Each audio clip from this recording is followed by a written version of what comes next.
늦가을 햇살이 옅어지고 창밖의 은행나무는 이미 붉은색으로 물들었다. 나는 흔들의자에 앉아 낡은 사진첩을 펼쳤다. 젊은 시절, 듬직했던 내 모습이 흑백 사진에서 툭 튀어나왔다. 그때는 꿈도 많았고 세상은 넓고 희망찼다. 지금은 텅 빈 방 안에서 낡은 사진을 들여다보는 늙은이일 뿐이다. 30년 지기 친구, 박철수. 사진 속 철수는 나만큼 젊고 활기찼다. 우리는 함께 야근을 하고, 함께 회식을 하고, 함께 인생의 희로애락을 나눴다. 철수는 내게 가족이나 다름없는 존재였다. 그런데 어떻게 이 지경이 될까? 믿었던 사람에게 평생 모아온 재산을 속여 빼앗겼다니. 내가 눈이 멀었어. 혼잣말이 툭 튀어나왔다. 지난 겨울, 철수는 내게 사업 아이템이 있다며 접근했다. 친환경 에너지라는 거창한 이름의 투자였다. 솔깃했다. 은퇴 후 무료한 시간을 보내고 있던 나는 새로운 일에 대한 기대감, 그리고 조금이나마 노후 자금을 불리고 싶은 욕심에 철수의 제안에 넘어갔다. 처음에는 작은 규모로 시작하자고 했다.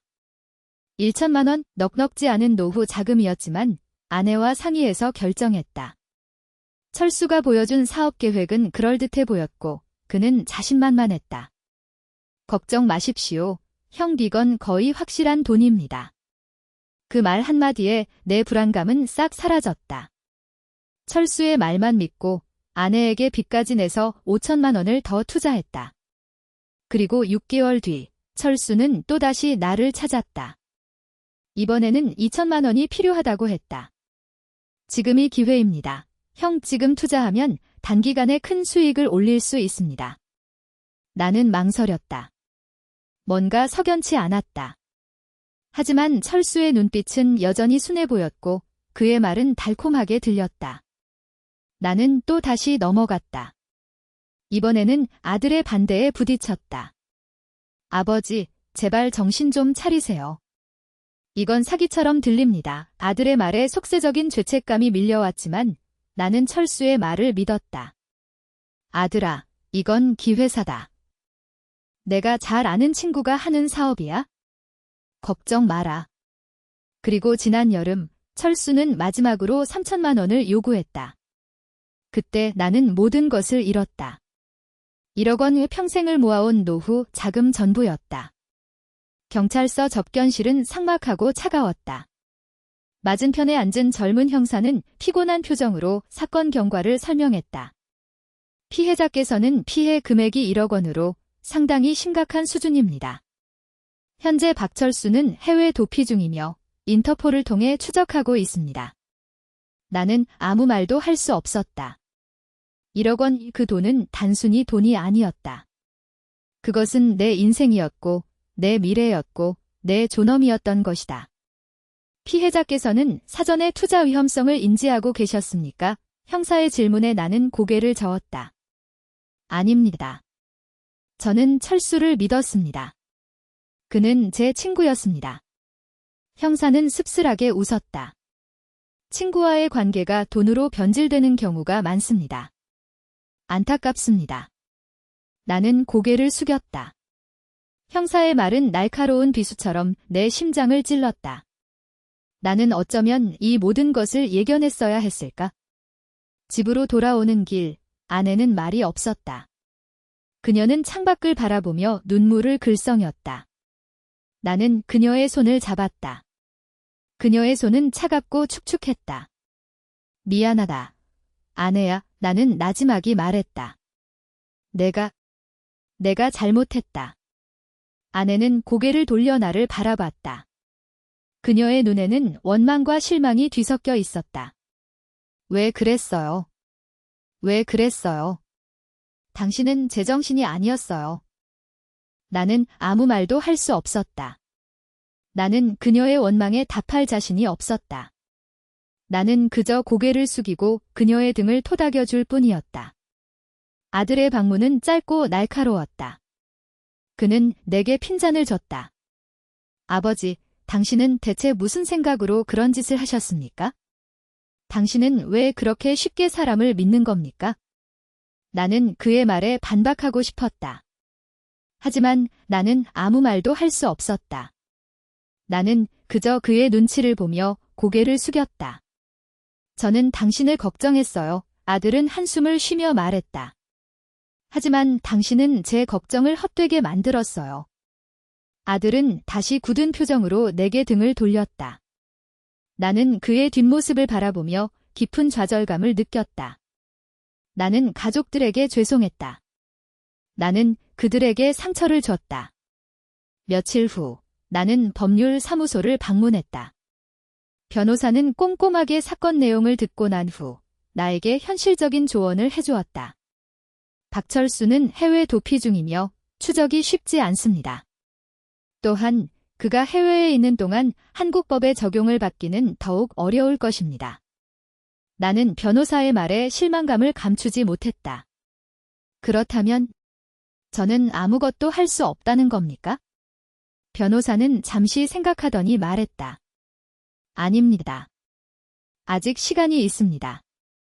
박철수의 자산을 추적하고 인터폴을 통해 인도 요청을 하는 등의 노력을 할 수 있습니다. 하지만 성공을 보장할 수는 없습니다. 나는 변호사의 말을 곱씹었다. 성공을 보장할 수 없다는 말은 절망적이었다. 하지만 나는 포기하고 싶지 않았다. 나는 나의 존엄을 되찾고 싶었다. 며칠 뒤 나는 금융감독원에 방문했다. 금융감독원 상담원은 나의 상황을 듣고 안타까워했다.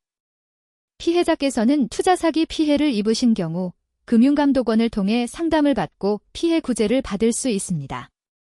하지만 성공을 보장할 수는 없습니다. 나는 상담원의 말을 듣고 절망감을 느꼈다. 나는 어디에도 도움을 받지 못하는 것 같았다. 나는 마치 세상에 버려진 고독한 섬과 같았다. 어느 날 나는 우체통에서 봉투를 발견했다. 봉투에는 아무런 발신인 정보가 없었다. 나는 조심스럽게 봉투를 뜯어 편지를 꺼냈다. 편지에는 짧은 글귀가 적혀 있었다. 철수의 가족 중 누군가가 진실을 알고 있습니다. 그들은 당신을 돕고 싶어 합니다.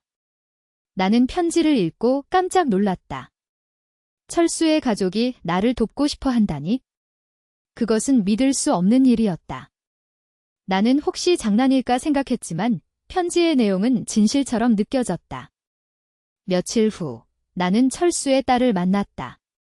그녀는 나를 만나자마자 눈물을 흘렸다. 죄송합니다. 어르신. 아버지가 이런 짓을 할 줄은 상상도 못했습니다. 나는 그녀의 눈물을 바라보며 안타까움을 느꼈다. 그녀는 아버지의 죄에 대해 죄책감을 느끼고 있었다. 아버지는 지금 매우 힘든 시간을 보내고 있습니다. 그녀는 떨리는 목소리로 말했다. 하지만 아버지는 자신이 잘못했다는 것을 알고 있습니다. 아버지는 당신께 용서를 구하고 싶어 합니다. 나는 그녀의 말을 듣고 마음이 흔들렸다. 나는 철수를 용서할 수 있을까? 나는 그에게 다시 기회를 줄 수 있을까? 철수의 딸은 나에게 중요한 정보를 제공했다. 그녀는 철수가 해외로 도피하기 전에 숨겨둔 자금의 위치를 알려주었다. 또한 그녀는 철수의 사업 계획의 허점을 밝혀냈다. 나는 철수의 딸의 도움으로 경찰 수사에 협조했다. 경찰은 그녀가 제공한 정보를 바탕으로 철수의 자금을 추적하고 그의 사기 행각을 밝혀냈다. 몇 달 후 나는 법원에서 승소했다. 법원은 박철수에게 징역형을 선고하고 피해 금액을 배상하도록 명령했다. 나는 법원의 판결에 만족감을 느꼈다. 나는 나의 존엄을 되찾았다. 물론 내가 잃어버린 1억 원은 완전히 회복되지 않았다. 하지만 나는 그것보다 더 중요한 것을 얻었다. 나는 나의 존엄을 되찾았고 가족들의 용서를 받았으며 새로운 희망을 품게 되었다. 나는 다시 흔들의자에 앉아 창밖을 바라봤다. 은행나무는 이미 앙상하게 말라 있었다. 하지만 내 마음속에는 따뜻한 햇살이 비치고 있었다. 나는 다시 웃을 수 있었다. 나는 다시 살아갈 수 있었다. 나는 속았지만 포기하지 않았다. 나는 넘어졌지만 다시 일어섰다. 나는 상처를 받았지만 치유되었다.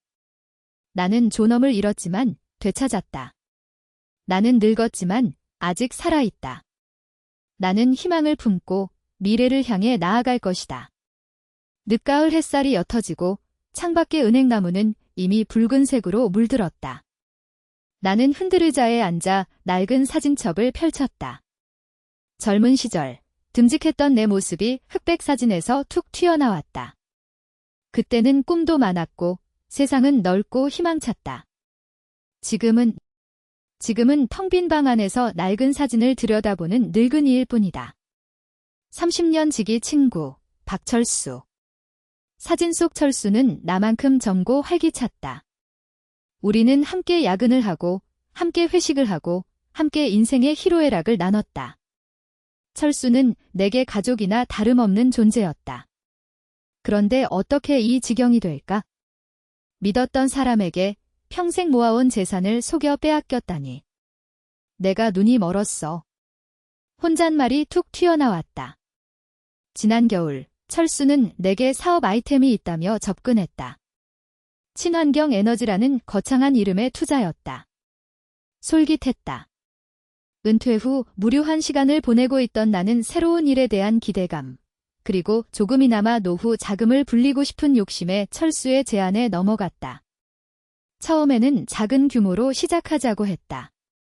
1천만 원 넉넉지 않은 노후 자금이었지만 아내와 상의해서 결정했다.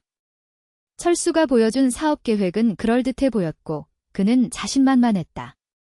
걱정 마십시오. 형 이건 거의 확실한 돈입니다. 그 말 한마디에 내 불안감은 싹 사라졌다. 철수의 말만 믿고 아내에게 빚까지 내서 5천만 원을 더 투자했다. 그리고 6개월 뒤 철수는 또다시 나를 찾았다. 이번에는 2천만 원이 필요하다고 했다. 지금이 기회입니다. 형 지금 투자하면 단기간에 큰 수익을 올릴 수 있습니다. 나는 망설였다. 뭔가 석연치 않았다. 하지만 철수의 눈빛은 여전히 순해 보였고 그의 말은 달콤하게 들렸다. 나는 또 다시 넘어갔다. 이번에는 아들의 반대에 부딪혔다. 아버지, 제발 정신 좀 차리세요. 이건 사기처럼 들립니다. 아들의 말에 속세적인 죄책감이 밀려왔지만 나는 철수의 말을 믿었다. 아들아, 이건 기회사다. 내가 잘 아는 친구가 하는 사업이야. 걱정 마라. 그리고 지난 여름, 철수는 마지막으로 3천만 원을 요구했다. 그때 나는 모든 것을 잃었다. 1억 원 평생을 모아온 노후 자금 전부였다. 그때로 돌아가 생각해보면 아들의 말이 옳았다는 생각이 든다. 나는 철수의 눈빛을 제대로 보지 못했다. 그의 말에 휩쓸려 아들의 걱정을 무시했다. 그 순간 나는 내 인생의 가장 큰 실수를 저지른 것이다. 나와 철수는 젊은 시절 같은 공장에서 일했다. 나는 생산직으로, 철수는 기술직으로. 나는 묵묵히 일했고 철수는 능글맞게 웃었다. 철수는 일찍 결혼했고 아이도 낳았다. 나는 늦게 결혼했고 아들이 하나뿐이었다. 철수는 늘 돈을 잘 버는 척했지만 사실 그는 빚쟁이였다. 나는 그걸 알면서도 모른 척했다. 그땐 철수의 아픔을 이해하고 싶었고 그의 성공을 진심으로 바랐다. 하지만 지금 생각해보면 그건 착각이었던 것 같다. 아내는 씩씩했다. 굳은 일도 마다하지 않고 늘 긍정적인 에너지를 뿜어냈다. 나는 그런 아내에게 빚까지 내게 했다. 아내는 내게 괜찮다, 여보. 당신이 하고 싶은 일을 하는 게 제일 중요해 라고 말했지만 나는 아내의 마음을 제대로 헤아리지 못했다. 아내는 묵묵히 내 뒤를 따랐지만 나는 아내의 헌신을 당연하게 생각했다. 지금 아내는 깊은 침묵 속에 잠겨 있다. 말없이 나를 원망하는 눈빛. 그게 더 나를 옥죄어 온다. 경찰서 접견실은 삭막하고 차가웠다. 맞은편에 앉은 젊은 형사는 피곤한 표정으로 사건 경과를 설명했다. 피해자께서는 피해 금액이 1억 원으로 상당히 심각한 수준입니다. 현재 박철수는 해외 도피 중이며 인터폴을 통해 추적하고 있습니다. 나는 아무 말도 할 수 없었다. 1억 원, 그 돈은 단순히 돈이 아니었다. 그것은 내 인생이었고, 내 미래였고, 내 존엄이었던 것이다. 피해자께서는 사전에 투자 위험성을 인지하고 계셨습니까? 형사의 질문에 나는 고개를 저었다. 아닙니다. 저는 철수를 믿었습니다. 그는 제 친구였습니다. 형사는 씁쓸하게 웃었다. 친구와의 관계가 돈으로 변질되는 경우가 많습니다. 안타깝습니다. 나는 고개를 숙였다. 형사의 말은 날카로운 비수처럼 내 심장을 찔렀다. 나는 어쩌면 이 모든 것을 예견했어야 했을까? 나는 젊은 시절 철수와 함께 공장에서 야근을 했던 기억을 떠올렸다. 그때 철수는 늘 윗사람들에게 아부했고 나는 묵묵히 일했다. 철수는 성공을 갈망했고 나는 안정적인 삶을 꿈꿨다. 철수는 돈을 벌기 위해 수단과 방법을 가리지 않았고 나는 정직하게 일했다. 철수는 겉으로는 나를 칭찬했지만 속으로는 질투를 느꼈을 것이다. 나는 그 사실을 뒤늦게 깨달았다. 나는 경찰서에서 돌아오는 길 아들의 걱정을 떠올렸다. 아들은 왜 내가 철수를 믿었는지 이해하지 못했다. 나는 아들에게 아들아, 나는 철수를 믿었을 뿐이야 라고 말했지만 아들은 나를 실망한 표정으로 고개를 숙였다. 나는 아들에게 죄송했다. 나는 아들에게 상처를 줬다. 집으로 돌아오는 길, 아내는 말이 없었다. 그녀는 창밖을 바라보며 눈물을 글썽였다. 나는 그녀의 손을 잡았다. 그녀의 손은 차갑고 축축했다. 미안하다. 아내야, 나는 나지막이 말했다. 내가 잘못했다. 아내는 고개를 돌려 나를 바라봤다. 그녀의 눈에는 원망과 실망이 뒤섞여 있었다. 왜 그랬어요? 왜 그랬어요?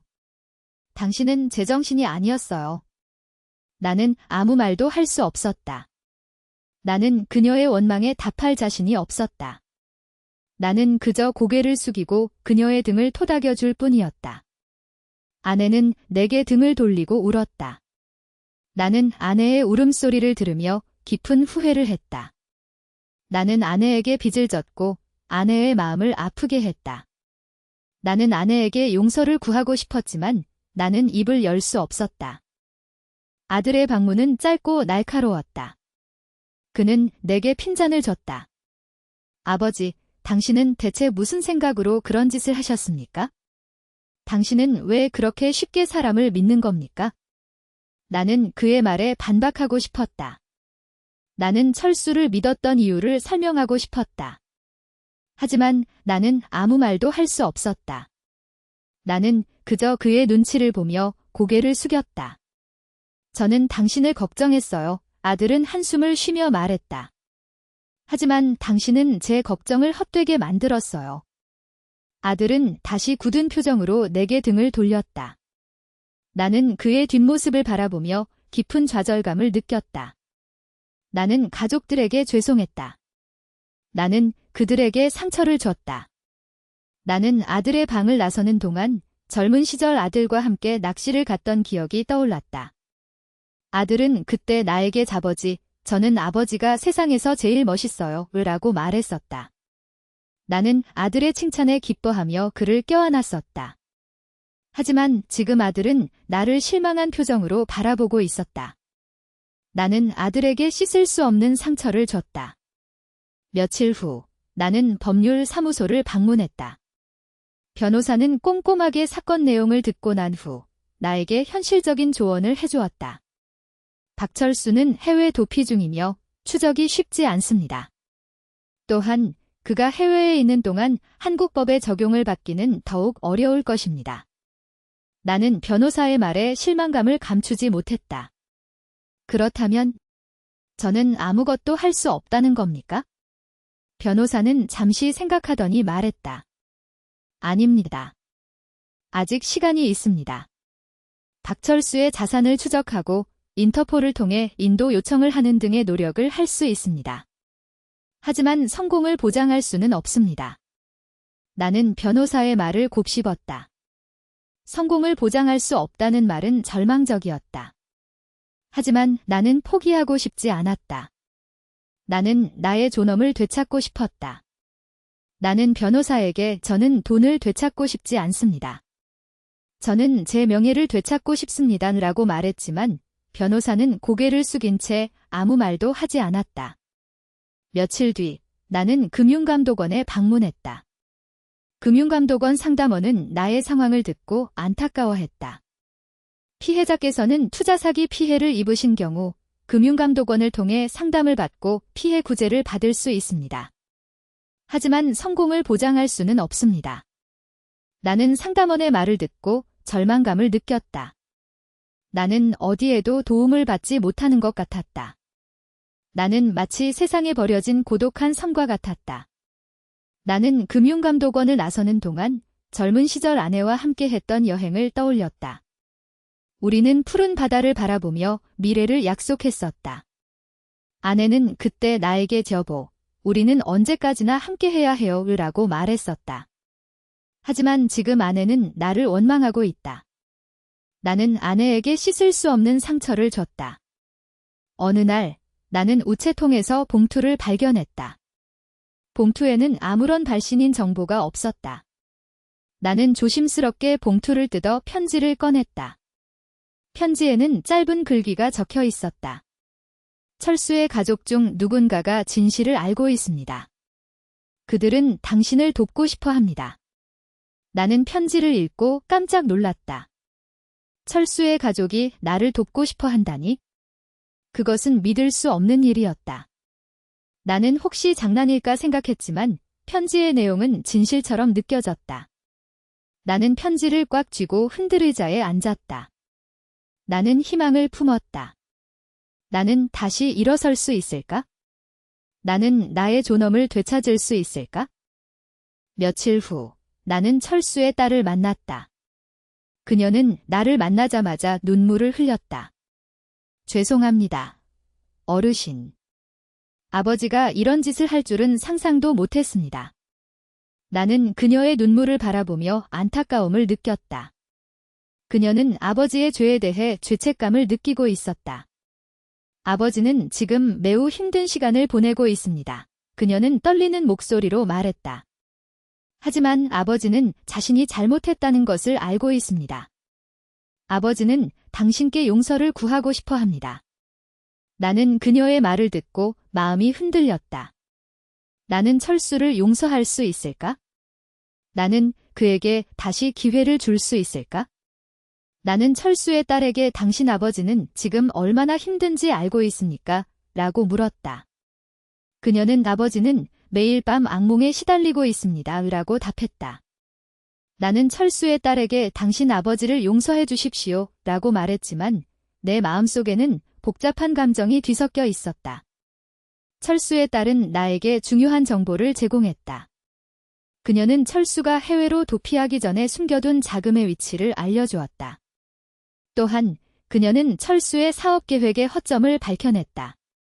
나는 철수의 딸의 도움으로 경찰 수사에 협조했다. 경찰은 그녀가 제공한 정보를 바탕으로 철수의 자금을 추적하고 그의 사기 행각을 밝혀냈다. 나는 철수의 딸에게 당신은 왜 아버지를 돕고 싶어 했습니까? 라고 물었다. 그녀는 아버지는 잘못했습니다. 하지만 아버지는 아직 뉘우칠 기회가 있습니다. 라고 답했다. 나는 철수의 딸에게 감사를 표했다. 몇 달 후 나는 법원에서 승소했다. 법원은 박철수에게 징역형을 선고하고 피해 금액을 배상하도록 명령했다. 나는 법원의 판결에 만족감을 느꼈다. 나는 나의 존엄을 되찾았다. 물론 내가 잃어버린 1억 원은 완전히 회복되지 않았다. 하지만 나는 그것보다 더 중요한 것을 얻었다. 나는 나의 존엄을 되찾았고 가족들의 용서를 받았으며 새로운 희망을 품게 되었다. 나는 속았지만 포기하지 않았다. 나는 넘어졌지만 다시 일어섰다. 나는 상처를 받았지만 치유되었다. 나는 존엄을 잃었지만 되찾았다. 나는 늙었지만 아직 살아있다. 나는 희망을 품고 미래를 향해 나아갈 것이다. 나는 아내와 함께 작은 텃밭을 가꾸며 살아가기로 결심했다. 텃밭에서 나는 깨끗한 흙을 만지고 싱싱한 채소를 수확하며 삶의 소소한 기쁨을 느낄 것이다. 나는 아들과 함께 낚시를 가기로 결심했다. 낚시터에서 나는 아들과 함께 웃고 이야기하며 잊었던 행복을 되찾을 것이다. 나는 과거의 상처를 딛고 일어서서 새로운 삶을 시작할 것이다. 그리고 나는 다시 웃을 수 있을 것이다.